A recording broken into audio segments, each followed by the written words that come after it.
Good day to you, my fellow endoskeletons. I'm Kenetor and welcome back for another Starbase progress report. We're on week 33 of 2020, and if you're new here, I bring you the latest news and updates of everything Starbase every Monday. So make sure you subscribe and hit the bell so you never miss out. Now let's get to it.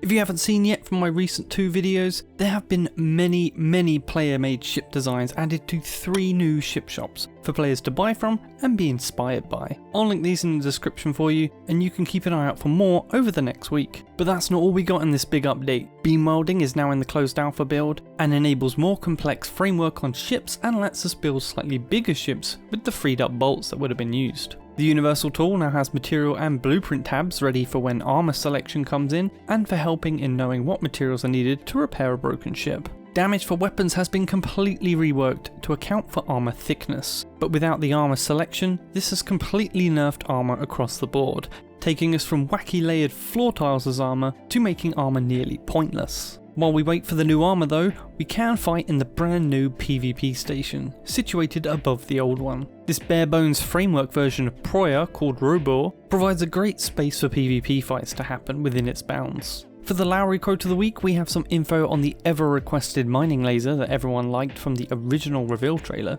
I've known this for a while now, but it was being held back, but Lowry explains that we can now expect them soon. The main reason we don't have the laser yet is down to these supporting features that it needs, for which work will be starting next week. They plan for the mining laser to work bad against the outer rock of an asteroid, but great at breaking up the core mineral. And this is where supporting features come into play, like the explosives they have been working on. The explosives will be core friendly and doesn't destroy the rock, it just breaks it. And different explosive types can either break down an asteroid or split it with fracture damage. The upside to the mining laser is that it can be automated on a turret with YOLO. This is just slower, so if you want to just fly up to an asteroid and collect it, this will work too, while you put your feet up and let the ship do the work for you. Now on to the progress report. The main design features worked on last week were designed for a more customizable quick bar system have been done, with basic movement and resizing features have been designed, as well as the ability to bind each quick slot individually without having to go through the settings menu. Material tooltip design has been updated. One new Spatha shipwreck has been added to the ship demolition job.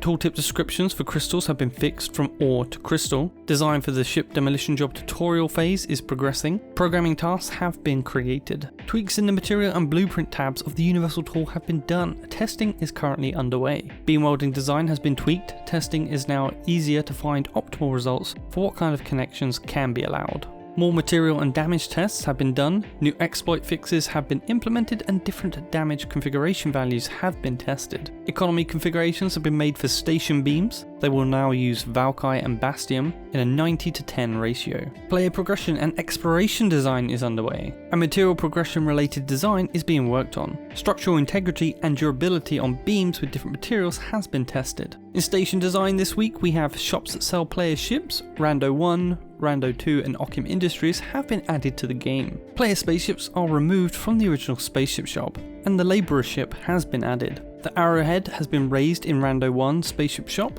to disable hatch from hitting the floor. Design for the first phase of player-made stations has been continued, with Station Foundation Unit has been created. A collision in Large Hall 5 which disabled its usage in Lot Designer has been fixed, and Small Hall 12 has been added to the Lot Designer. Now onto the gameplay updates. More fixes have been made to scrap detection and deletion system. Torque Dead Zone Adaptation has been redesigned. Highly maneuverable ships will hopefully fly straight better, and encumbered ones are able to maneuver. Cargo frame mass center bug potentially deteriorating ship controls during flight has been fixed. Audio support has been added to ships about to fail structurally due to motion, and a sound for such a failure. When detecting a ship frame, durability no longer transfers from thruster bases to beams via non-bolted connections such as cable pieces. An assert fix where lifeline-bound chair is locked into a cargo frame. Components previously ignored when calculating the building budget volume are now correctly considered, also in-game and by durability. Thruster blockness scanning now originates within the thruster, not next to it. An issue where beams were incorrectly highlighted in certain welding situations have been fixed. Spaceship Designer's beam welding tool is now finished. Auto reload is disabled when in the inventory to allow easier moving of magazines. Various bugs in the new station lot loading system have been fixed. Tech for player station building is being planned, and large lots not blocking player movement on its far borders of the lot has been fixed. For UI updates, we have design for the ship detail and info page is underway. Design for the durability tool for universal tool has been started. An issue with ore tower resource bridge not syncing correctly to other players has been fixed. Asserts and crash fixed when logging out while ores are being vacuumed, and company rank right overrides added for members. Starship creator updates this week are Autobolt and World Action execution speed has been optimized. An issue that broke save as dialogue in Spaceship Designer has been fixed. Confirmation added when deleting modules and folders. A shift button selection for modules should now work. Version history should now show correct blueprint types in different editors. Mouse wheel input no longer leaks through the asset browser. Moving multiple modules with one drag and drop is now possible. Support has been added for moving and deleting multiple modules with context menu as well. Drag and drop feature for moving single modules between folders is finished and committed. Modules within folders are now ordered alphabetically. Paint Toolbrush Visualizer now ignores hidden layers and raycasts hit the paintable parts. And parts durability is now updated when material type is changed. The animation changes this week are new animations made for the bow emotes for bow 1 and bow 2. New mid-air death animations is in the works. Work on updating the first-person relaxed animations continues. First-person animations polished for rail rifle and long rifle. Added animations when interacting with buttons while seated, and rummage animations have been polished. Station art updates include updated LOD and FAR LOD models to VIS HQ floors, main hall, storage, and loading dock A. New LOD and FAR LOD models added to the Spaceship Shop's side shops, Bolt, Starsol, Sunny Ship Center, and Level Art. Hologram LODs created for the Command Center, Spaceship Design Workshop,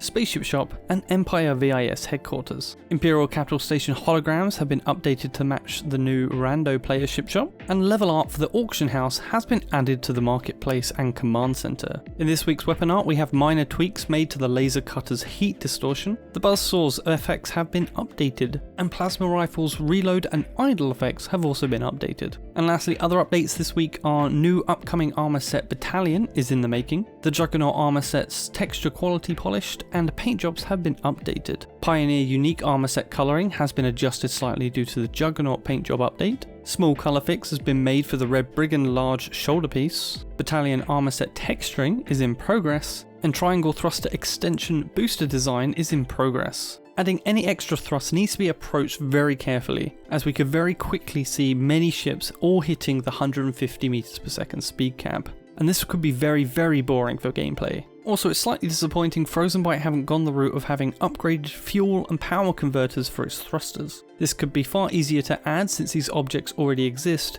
and give options on either increased fuel efficiency or extra thrust at a cost of extra power or propellant. It would also be compatible with existing ships, as you would just need to change out the converters. Also, in my opinion, it's too early to decide if things need a speed boost, as armor selection isn't in yet, and we have yet to see how much slower the ships get with the weight of heavy armor. Moving on to our featured video for this week is from TJez. Link to the original in the description. Here you can see the first fight at the new PvP station between him, Kai from Frozenbyte, and Subway from Empire. You can clearly see there is a lot of space to fly around without the worry of hitting anything, yet there is still a clear boundary of where you should fight. I can't wait to see some further fights here for the ongoing tournament, as well as larger fights in the future, so give the full video a little look if you want to see more. Don't forget, if you get into closed alpha, be sure to send any funny or awesome clips and recordings my way for a chance to be featured on the channel. Feel free to contact me via Discord, or come jump on my Discord server, which is also home to my faction, the K-Bots, should you be looking for one to join.